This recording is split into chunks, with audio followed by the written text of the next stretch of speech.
അതെ, ഒരുപാട് കാലത്തിന് ശേഷം ഞാൻ ഉണ്ടാക്കുന്ന ഒരു ഐറ്റമാണ് ഇത്. കോഴിയട എന്നോ ഇറച്ചിപ്പത്തിരി എന്നോ ഒക്കെ പറയാം. ഒരു കുഞ്ഞ് ഓർഡർ കിട്ടിയ പ്രകാരമാണ് ഞാനിത് ഉണ്ടാക്കുന്നത്. ഉണ്ടാക്കി തരുമോ ചേച്ചി എന്ന് ചോദിക്കുമ്പോൾ വയ്യ എന്ന് പറയുന്നത് ശരിയല്ലല്ലോ. അപ്പം ഞാനിതെങ്ങനെയാണ് ഉണ്ടാക്കുന്നത് കാണാമല്ലേ.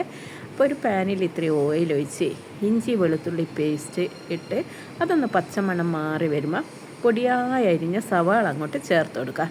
എനിക്ക് ഈ പുറത്തുനിന്ന് വാങ്ങുന്ന സമോസയിലെയും ഇറച്ചിപ്പത്തിരിയിലെയും ഒക്കെ മസാല അത്ര ഇഷ്ടമല്ല. അതുകൊണ്ട് ഞാൻ എൻ്റേതായ ഒരു സ്റ്റൈലാണ് ഇതുണ്ടാക്കുന്നത്. അപ്പം പൊടിയായി അരിഞ്ഞ പച്ചമുളകും ക്യാപ്സിക്കവും അതുപോലെ ഉപ്പും കുരുമുളകും മഞ്ഞൾപ്പൊടിയും ചേർത്തിട്ട് വേവിച്ച ചിക്കൻ പറിച്ചിട്ട് കൊടുക്കുക. പിന്നെ ഒരു കപ്പ് തേങ്ങാപ്പാലാണ് ഒഴിച്ചു കൊടുത്തത്. പിന്നെ അതുപോലെ തന്നെ രുചിക്ക് വേണ്ടി കസൂരി മേത്തി ചേർത്തിട്ടുണ്ട്, മല്ലിച്ചപ്പും. അതങ്ങോട്ട് ഡ്രൈ ഫ്രൈ ആക്കി അവിടെ വെക്കാലേ. അപ്പോൾ ഇതിൻ്റെ ഡോ തയ്യാറാക്കണ്ടേ. അപ്പോൾ മൈദയും കുറച്ച് ഗോതമ്പ് പൊടിയും കൂടി ഞാൻ ചേർത്ത് കൊടുത്തിട്ടുണ്ട്. അപ്പോൾ അത് നന്നായിട്ട് ഇതുപോലെ പരത്തി, ഞാൻ റൗണ്ടിലൊന്നും മുറിച്ചെടുത്തിട്ടൊന്നുമില്ല. എൻ്റേതായ ഏകദേശം ഒരളവിൽ ഞാൻ അങ്ങോട്ട് പരത്തും.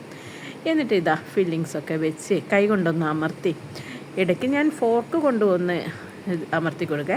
പക്ഷേ ഇതാ ഏറ്റവും സിമ്പിളായി തോന്നിയ ഇതിങ്ങനെ കൈ കൊണ്ട് മടഞ്ഞെടുത്താലേ എളുപ്പം കഴിഞ്ഞ്, അച്ചൊന്നും വേണ്ട. അപ്പോൾ ഈ ഒരു ഫില്ലിങ്സിൻ്റെ ടേസ്റ്റാണ് ഇതിന് മുന്നിൽ നിൽക്കുന്നത്. ഒരു നോർത്ത് ഇന്ത്യൻ ഡിഷിൻ്റെ ടേസ്റ്റാണ്. ഇതുപോലെ എല്ലാവരും ഒന്ന് ഉണ്ടാക്കി നോക്കുക, തീർച്ചയായും ഇഷ്ടപ്പെടും.